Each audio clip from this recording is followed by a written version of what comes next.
Hello students, नमस्कार। इस video में हम पैरेलल और परपेंडिकुलर लाइंस है उसके स्लोप के बारे में हम लोग डिस्कशन करने वाले हैं कि दो लाइंस है उसका परपेंडिकुलर जब रहेगा तब उसका स्लोप्स के बीच में क्या रिलेशन होगा, और पैरेलल रहेगा तब दोनों के स्लोप्स है उसके बीच में क्या रिलेशन रहेगा।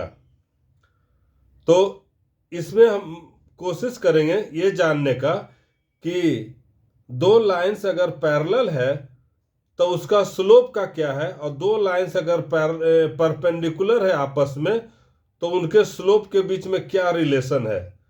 तो condition for parallelism and perpendicularity of lines in terms of their slopes, उसके बारे में हम लोग डिस्कशन करने वाले हैं।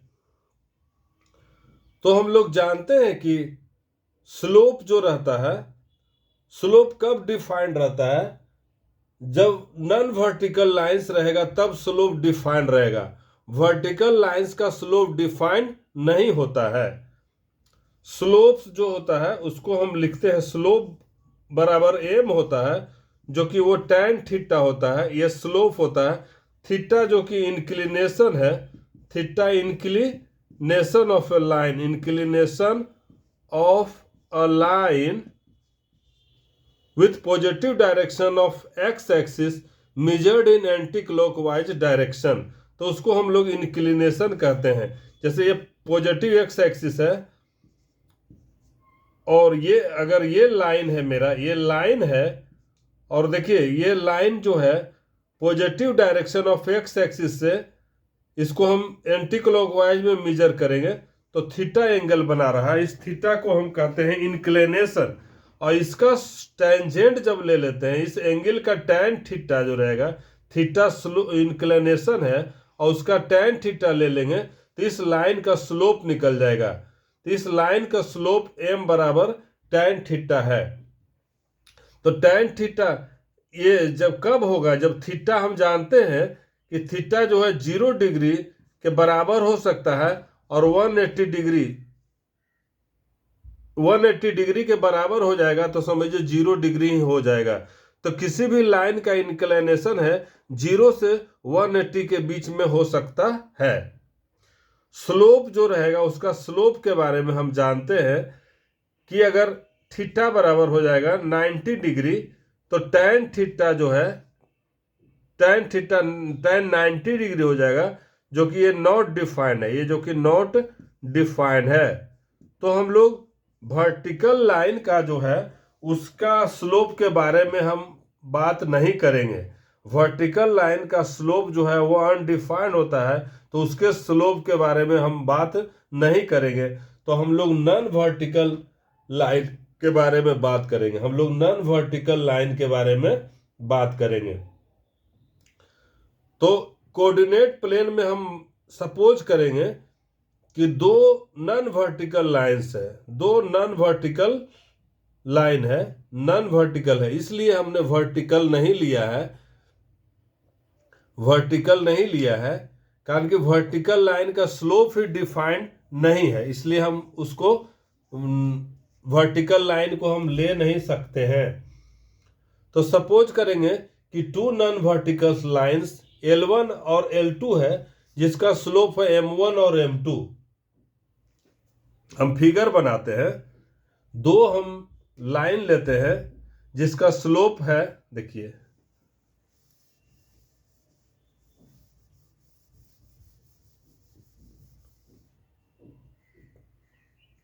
इस तरह से हम बनाते हैं, एक्स एक्सिस हुआ और ये वाई एक्सिस हुआ, और हम दो लाइन लेते हैं। सपोज कीजिए हमने एक लाइन लिया L1, ये लाइन लिया हमने, और दूसरा हम लेते हैं लाइन L2 लिया हमने। ये लाइन है L1 और दूसरा लाइन है L2। इसका स्लोप जो है, इसका स्लोप है M1, इसका स्लोप है, और इस लाइन का स्लोप है M2। M1 कहने का मतलब है कि ये लाइन L1 जो है वो positive direction of x axis से सपोज कीजिए कि अल्फा एंगल बनाया है, सपोज कीजिए कि अल्फा एंगल बनाया है।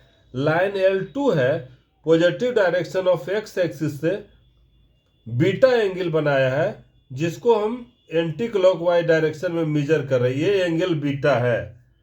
लाइन L2 जो है positive direction of x axis से बीटा एंगल बनाया है, तो इसका स्लोप हो जाएगा m1 के बराबर, m1 बराबर हो जाएगा लाइन L1 का स्लोप हो जाएगा tan अल्फा 1, tan अल्फा हो जाएगा। कहने का मतलब है कि ये लाइन L1 का जो है वो अल्फा जो है इंक्लिनेशन है, इसलिए उसका जो है स्लोप जो हो जाएगा वो m1 बराबर tan अल्फा हो जाएगा।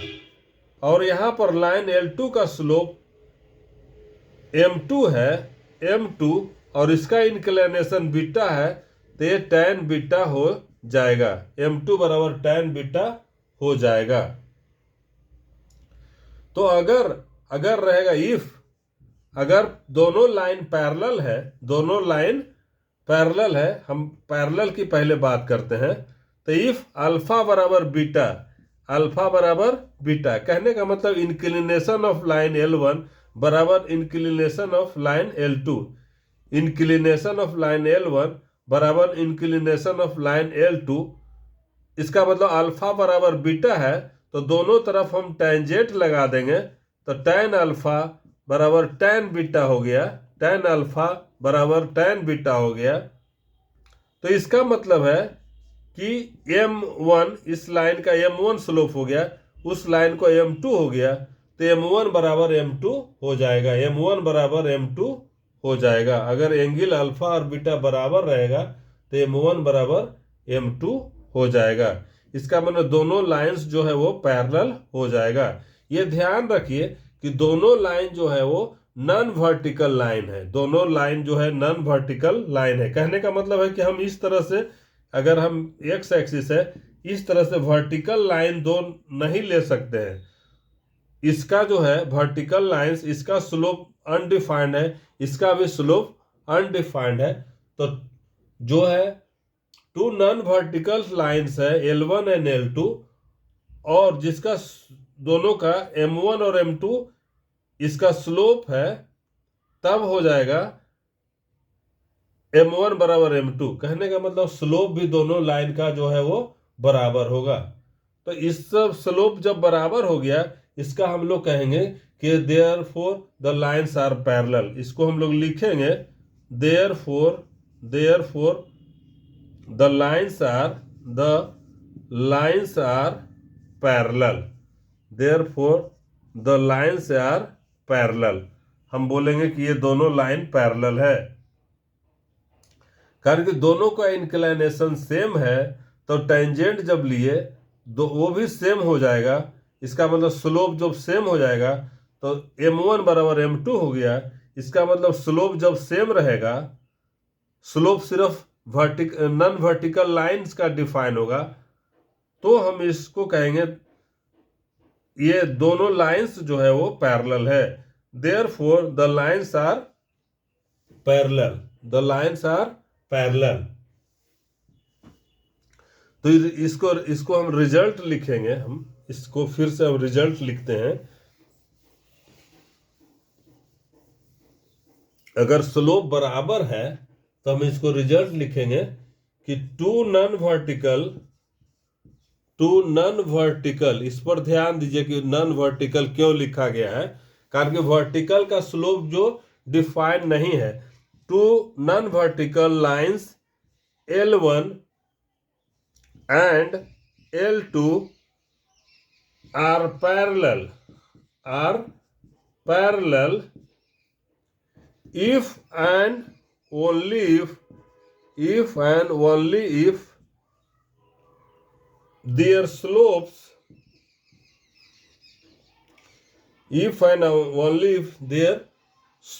are equal, तब उसको हम कहेंगे पैरेलल। कहने का मतलब है दो लाइन जो रहेगा, एक का इंक्लिनेशन अल्फा है, दूसरा का इंक्लिनेशन बीटा है। अगर अल्फा बराबर बीटा रहेगा, इंक्लिनेशन सिर्फ 90 डिग्री नहीं होना चाहिए। अल्फा बराबर बीटा जो है ये 90 डिग्री के बराबर नहीं होना चाहिए। तब इसका जो है स्लोप जो रहेगा वो tan अल्फा हो जाएगा इसका, और इसका tan बीटा हो जाएगा। इसका मतलब m1 इसका स्लोप मानेंगे इस लाइन L1 का, और इसका स्लोप m2 मानेंगे। तो स्लोप जो हो जाएगा m1 बराबर m2 हो जाएगा। तो two non vertical lines L1 and L2 are parallel if and only if their slopes are equal। जब उसका स्लोप रहेगा तब हम कहेंगे, स्लोप जब इक्वल रहेगा तो हम उसको कहेंगे पैरेलल। ये पैरेललिज्म का कंडीशन हुआ। अब हम परपेंडिकुलरिटी की बात करते हैं कि दो लाइंस कब परपेंडिकुलर होगा, आपस में कब परपेंडिकुलर होगा, इसके बारे में हम लोग बात करते हैं। हम लोग दो लाइंस लेंगे L1 और L2, वो आपस में कब परपेंडिकुलर होगा। इफ टू लाइंस लेते हैं, if the lines L1 and L2 are perpendicular if the lines L1 and L2 are perpendicular। अब उसको हम डिस्कस करते हैं। हम प्लेन में लेते हैं, दो लाइन लेते हैं, ये एक्स एक्सिस हुआ, ये वाई एक्सिस हुआ। हमने एक लाइन लिया, सपोज करते हैं हम ये ले लेते हैं, एक L1 लाइन हमने लिया और दूसरा लिया हमने L2 लाइन लिया। ये L1 लिया हमने, L2 लिया, ये L1 लाइन है और L2 लिया हमने। तो L1 का जो है लाइन L1 का इंक्लिनेशन अल्फा है, positive direction of x axis in anti clockwise rotation जो कर रहा है, तब उससे जो एंगल बन रहा है अल्फा बन रहा है, L1 का इंक्लिनेशन है। और बीटा जो है वो L2 का इंक्लिनेशन है। अल्फा जो है वो L1 का इंक्लिनेशन है और बीटा जो है वो L2 का इंक्लिनेशन है। और ये क्लियर है कि दोनों लाइन परपेंडिकुलर है। कहने का मतलब L1 लाइन और L2 लाइन के बीच का जो एंगल है वो 90 डिग्री है, 90 डिग्री है। तो हम लोग जानते हैं यहां पर क्या हो जाएगा, ये जो एक्सटर्नल एंगल रहेगा कोई ट्रायंगल का, दो इंटरनल एंगल का सम होता है, ये भी 90, तो ये 90 हो जाएगा। तो यहां पर हो जाएगा बीटा बराबर, यहां देखिए बीटा बराबर अल्फा प्लस 90 डिग्री होगा। देखिए यहां पर इस ट्रायंगल को देखिए, बीटा बराबर हो जाएगा alpha plus 90 degree, alpha plus 90 degree. अब दोनों तरफ हम tan लगाएंगे, तो tan ऑफ बीटा बराबर tan of 90 degree plus alpha का, ये इसको इस तरह से हमने किया, दोनों तरफ हमने टेंजेंट लगा लिया। तो tan बीटा बराबर, ये देखिए tan 90 है तो ये tan बदल जाता है cot अल्फा में, cot अल्फा में बदल गया। अब 90 प्लस थीटा है सेकेंड क्वाड्रांट में, तो ASTC रूल से हम जानते हैं, ASTC रूल से जानते हैं सेकेंड क्वाड्रांट में टेंजेंट जो है वो निगेटिव होता है, तो यहाँ निगेटिव इसको हम ले लगा देंगे। अब यहाँ पर tan बीटा जो है, यहाँ पर देखिए स्लोप जो हो जाएगा, लाइन L1 का स्लोप जो है M1 है, M1 बराबर tan अल्फा है और M2 बराबर है tan बीटा है। तो यहां पर हम देखते हैं M2 बराबर माइनस M1, M2 बराबर माइनस M1, M2 बराबर माइनस, इस तरह से हो गया यहां पर। अच्छा ये कॉट में है तो इसको आप tan में बदलिए इसको, ये हमने ये कॉट में, ये कॉट आया माइनस कॉट, इसका मतलब हो जाएगा ये माइनस 1 बाई tan अल्फा आ जाएगा, मतलब माइनस 1 बाई M1 हो जाएगा। तो M1 इंटू M2 दोनों का प्रोडक्ट करेंगे तो -1 आएगा, दोनों का प्रोडक्ट करेंगे तो -1 हो जाएगा। तो ये condition for perpendicularity of two lines, ये अगर स्लोप रहेगा m1 एक का स्लोप है, दूसरा का स्लोप m2 है, तब जब दोनों का प्रोडक्ट -1 होगा, कहने का मतलब negative reciprocal of each other होगा, तब उस दोनों लाइन को हम लोग कहेंगे परपेंडिकुलर है। ये भी इसमें भी कंडीशन है कि ये नॉन वर्टिकल लाइंस होना चाहिए, नॉन वर्टिकल लाइंस होना चाहिए। तो इसको हम लिखेंगे कि two non vertical lines are perpendicular to each other if and only if their slopes are negative reciprocals of each other, negative reciprocals of each other। कहने का मतलब एक का स्लोप अगर m1 है, दूसरे का स्लोप m2 है, तो दोनों का प्रोडक्ट -1 होना चाहिए। कहने का मतलब एक स्लोप अगर m1 है तो दूसरा हो जाएगा -1/m2, या दूसरा स्लोप अगर m2 है तो ये हो जाएगा -1/m1। इस तरह से हम लोग, ये है परपेंडिकुलर का, परपेंडिकुलरिटी का कंडीशन है। अगर कोई लाइन का हम सवाल देते हैं एक तरह से, अगर किसी भी लाइन का स्लोप 2 है तो उसके परपेंडिकुलर लाइन का स्लोप हो जाएगा -1/2, या किसी का -1/2 है तो उसके परपेंडिकुलर लाइन का स्लोप हो जाएगा 2। दोनों का प्रोडक्ट -1 होना चाहिए। अगर किसी लाइन का स्लोप जो है 10 है तो उसका परपेंडिकुलर लाइन का स्लोप -1/10 होना चाहिए, -1/10 होना चाहिए।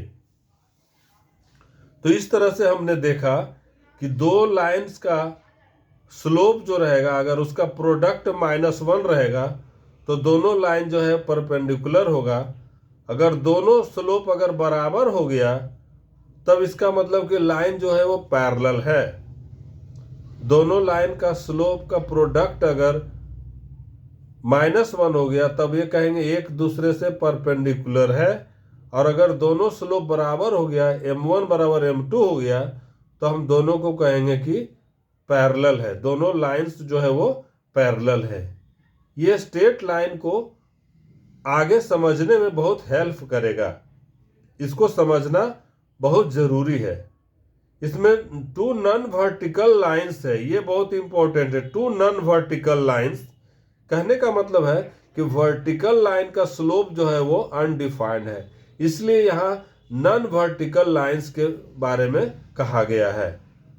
तो हम देखते हैं कि टू नॉन वर्टिकल लाइंस कब पैरेलल होगा, जब उसका स्लोप बराबर हो जाएगा। m1 बराबर m2 अगर हो गया तो हम समझेंगे कि दोनों जो है लाइन जो है वो पैरेलल है। और m1 इंटू m2 दोनों का स्लोप का प्रोडक्ट अगर -1 रहेगा तब हम समझेंगे कि दोनों लाइन जो है एक दूसरे के परपेंडिकुलर है, दोनों लाइन एक दूसरे के परपेंडिकुलर है।